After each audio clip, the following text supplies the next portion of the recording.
Hello and welcome to another episode of Nerf News, your number one source for Nerf news. I'm your host Drac, and this one is coming to you as your regular Monday upload. I'm going to apologize for that later in the video, but for now we're just going to start covering the news. There are two new bow-themed blasters that were part of the Entertainment Earth leak, and this is the first one that I'm going to talk about is the Nerf N-Strike BowStrike blaster. Billed as part of the N-Strike line, but not necessarily part of the Elite line, we have the BowStrike blaster, which reminds me a lot of the Snapfire that was released to great discord earlier. So I didn't like the Snapfire. It underperformed. It was uncomfortable, and frankly it cost too much for what it was. This still costs too much for what it is at a retail price of $10. It does have a neat kind of throwback to the Lock and Load, which is a vintage blaster that had a pop-up sight, but this has a pop-up sight and some pop-out bow arms. I'm sure they're removable. I don't know why you'd want to remove them, because at that point aren't you just better off with a Snapfire? But it's an interesting addition to the lower end of the line if you really want a miniature bow blaster for cosplay or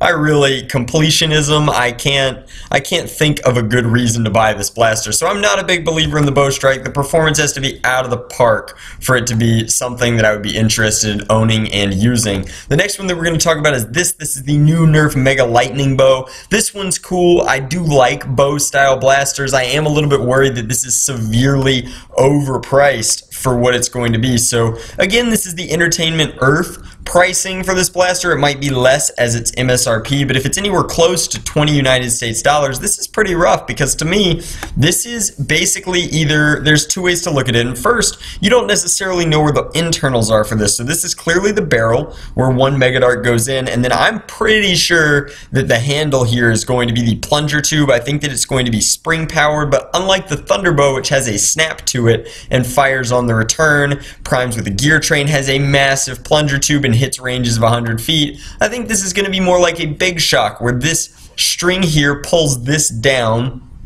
priming a plunger that is undoubtedly spring assisted in here, and I don't think that it'll have a release. It would be great if it had a release at a certain point where if you prime back it just fired, so that you always got that really snappy discharge, but I don't think that it's going to work like that. I'm pretty sure that it's going to be a pull and release similar to the Rebel bows that nobody really liked from late 2014, mid 2014 or so. So not super duper excited about either of these blasters really.